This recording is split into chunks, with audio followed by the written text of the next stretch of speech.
Hey, what's up guys? Welcome to another video. My name's Dylan and I'm a cycling coach at CTS.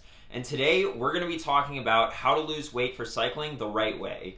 There are a lot of weight loss strategies out there, and regardless of what they tell you their secret is, the root of why they cause you to lose weight is because in one way or another you're eating less calories than you previously had. This can be hard to maintain though, which is why most people who go on diets fail and regain the weight back.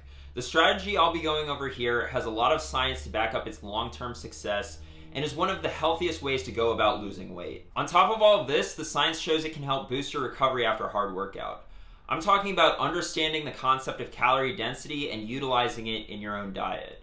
I'll explain that concept, go into a little bit of science, and then get into some practical tips that you can use to implement this strategy into your own life, so be sure to stick around for that.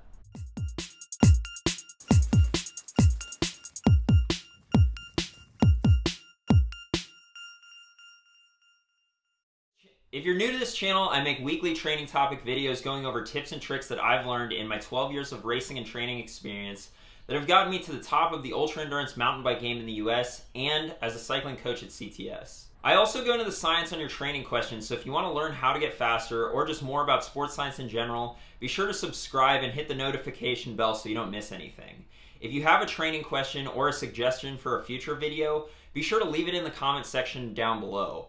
I do my best to answer all training questions in the comments section, but the volume of comments has been really high recently, so I apologize beforehand if I don't get to yours. It's that time of year when race season is fast approaching, and you've gotten in a pretty good base and are doing some good workouts, but you step on the scale and realize that, that saddle I bought that's 20 grams lighter isn't going to make a whole lot of difference when I'm toting around a whole old steel road bike's worth of extra body weight. Or maybe you're not an overweight weight weenie and you're just overweight, and most of the reason you ride your bike is to get healthier and lose weight. Either way, what I'm about to go over applies to you. Now you may be sitting there thinking to yourself, what is this skinny 20-something who probably has the metabolism of a racehorse going to tell me about weight loss? I looked like him when I was his age and I ate whatever I want. I understand, but what I'm about to share is demonstrated in the scientific literature, not just my own experience. Let's go ahead and jump into some science by starting off with why losing weight can be such a challenge, even as an athlete who trains for hours a week.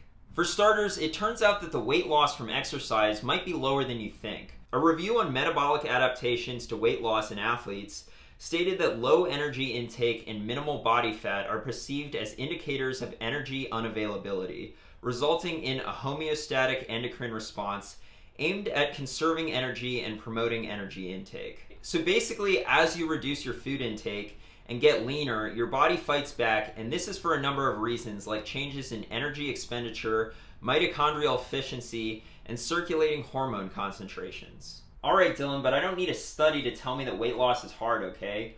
All I gotta do is look in the dang mirror when I'm wearing a skin suit to tell me that something ain't working. Just get to what I need to know already. Alright, let's jump into it. The strategy I'm talking about involves calorie density. Calorie density is just as the name implies. How many calories are packed into a certain proportion of food? And calorie density varies wildly. 100 grams of potato chips, which is what someone might reasonably eat in one sitting, if they don't just eat the whole bag, is around 536 calories, while a whole head of lettuce is just 53 calories. Wow, such great insight, Dylan. Potato chips have more calories than lettuce. The point I'm making is that the calories in the food we eat varies dramatically, and if we focus our diet on low calorie density foods, then we don't have to reduce our portion size in order to reduce the calories that we consume, and we can stay satisfied and satiated with the amount of food we eat, and we don't have to starve ourselves. So what do low calorie density foods look like? As we can see from this calorie density chart, the foods with the lowest calorie density are vegetables, averaging just 0.2 calories per gram, and then fruits averaging just 0.7 calories per gram. These are the two food groups you want to focus on, not just because they're extremely healthy, but also because they have the lowest calorie density, meaning you can eat a lot of them without gaining weight. You want to lose weight? Then bump up that fruit and vegetable intake. Okay, so this whole calorie density thing is great in theory, but does it have any science to back it up? Has it been put to the test? A study on energy density of foods' effects on energy intake took 18 subjects and provided them with meals for 2 days during 3 separate testing sessions. In these 3 sessions, the subjects consumed either low, medium, or high energy density or calorie density meals. The results showed that significantly more calories were consumed for the higher energy density conditions, even though the amount of food by weight was relatively similar. Calories consumed were around 1,800 calories for the high energy density group and below 1,400 for the low. And that's the key here with energy density. You don't have to reduce your portion size or starve yourself to lose weight. And 400 calories is the kind of deficit we're looking for to have consistent gradual weight loss. The study concluded that energy density influenced energy intake independent of macronutrient composition, and that subjects reported no difference in feelings of hunger or fullness. Okay, that's great, but that was 2 days of eating. How does eating low calorie density stack up in the long term? A study on energy density's effects on weight change over 6 years took 186 subjects and measured the energy density of their diet. 6 years later, they found that the energy density of the diet had not changed for the individuals, and that a higher energy density was associated with weight gain and a higher BMI. The study concluded that low energy density diets moderate weight gain, and that lower energy density can be achieved by consuming more fruits and vegetables. And these are just 2 studies out of many. A systematic review on dietary energy density and body weight, looking at many studies, concluded that their findings highlight the growing body of scientific evidence suggesting a relationship between energy density and body weight, and that consuming diets low in energy density may be an effective strategy for managing body weight. Okay, so lowering the energy density of your diet by increasing the amount of fruits, vegetables, and other whole foods that you eat will help with your weight, but what does this actually look like in practice? A study done on salad and satiety took 42 subjects and had them eat a meal with a low, medium, or high calorie density salad before a main course of pasta. They manipulated the energy density of the salad by changing the amount of dressing and cheese they put on it. What they found was that a low energy density salad reduced the total caloric intake of the meal, since subjects ate less pasta afterwards. And what's crazy is that an even bigger salad reduced intake even further. So more food, less calories. The opposite was found with the high calorie density salad with dressing and cheese. Eating the salad increased the total number of calories consumed during the meal. The study concluded that eating a low energy dense first course enhances satiety and reduces meal energy intake, and that consuming a large portion of a low energy dense food at the start of a meal may be an effective strategy for weight management. Okay, Dylan, all of this is well and good, but I didn't see any of these studies use athletes. I'm a high performance thoroughbred race machine who won the town sprint at the Tuesday night group ride that one time when the fast guys took a recovery day. Not some, quote, normal study subject. Fair enough, and guess what? The inclusion of high amounts of fruits and vegetables is actually even more important for athletes, not just because it'll lower the calorie density of their diet, but because it'll improve their recovery after hard workouts because of the increased antioxidant intake.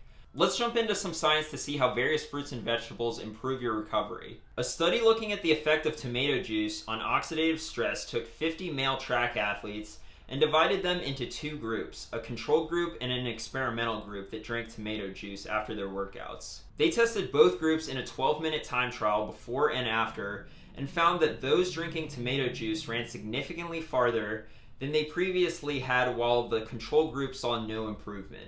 The tomato juice drinkers also showed a reduction in markers of oxidative stress, leading to the conclusion that the antioxidant lycopene in the tomato reduced oxidative stress and improved performance. These sorts of findings are all over the scientific literature. A study on lemon juice and exercise-induced oxidative stress found the same thing, concluding that the lemon did not block the cellular adaptive response, but also reduced cellular oxidative damage. Cherry juice has been shown to increase antioxidant capacity after a marathon, leading to aided recovery, and in another study reduced symptoms of exercise-induced muscle damage. That study showed that strength loss after eccentric exercise was 22% with a placebo, but only 4% when subjects consumed cherry juice. Blueberries are another rich source of antioxidants and have been shown to reduce inflammation after 2.5 hours of running. Now notice how over the course of this video I haven't said anything about your macronutrient ratio, meaning carbs, protein, and fat, and that's because your macronutrient ratio is a whole lot less important to weight loss than you think it is. A study comparing weight loss diets with different components of fat, protein, and carbs took 811 overweight adults and assigned them to various diet groups with different ratios of carbs, fat, and protein. which the subjects followed for 2 years. What they found was that there was no difference in weight loss between the different diet groups. They concluded that reduced calorie diets result in meaningful weight loss regardless of which macronutrient they emphasize. If you're thinking about your diet in terms of macronutrients, then you're thinking about it in the wrong way. Carbohydrates could come from sweet potatoes or candy. Fat could come from walnuts or hydrogenated vegetable oil. What you need to do is focus your diet on whole foods, not processed ones, and in particular, the low calorie density ones like fruits and vegetables. That's the science on how understanding and applying the concept of calorie density to your own diet can help you lose weight. Basically, your mom was right, eat your veggies. Not exactly groundbreaking stuff, it's pretty common advice that we've all heard before, and that's because it works. It isn't a fad diet. Now, what are some practical tips that you can use to implement this into your own life? For starters, stop thinking of vegetables as your side and start thinking of them as your main course. When you prepare a dish, start by thinking about what vegetables you're going to use and then add in the other food groups.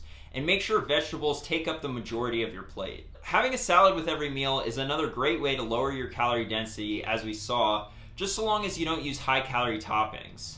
Use fruit as your snacks throughout the day and after rides to capitalize on those antioxidants for aided recovery. My go-to after a hard ride is a bowl of oatmeal with a high antioxidant fruit like berries. And be sure you stick to whole foods. As we can see, there is a huge difference in calorie density between processed and unprocessed carbohydrates, for example. Finally, you want to lose weight gradually instead of all at once because that'll help you keep it off, and large calorie deficits will compromise your performance and recovery. Make sure you're losing weight before your competition season, not during, and make sure you're well fed for your high intensity workouts so you can get the most out of them. Thanks for watching. I hope you guys found this information helpful. If you like this video, be sure to give it a like, share it with a friend, and subscribe for more training tips. If you want to see more coaching content, be sure to follow me on Instagram, Twitter, and Facebook. And if you want to follow my training leading into this upcoming season, be sure to check me out on Strava. Finally, if you're looking for a coach, shoot me an email at djohnson@trainright.com.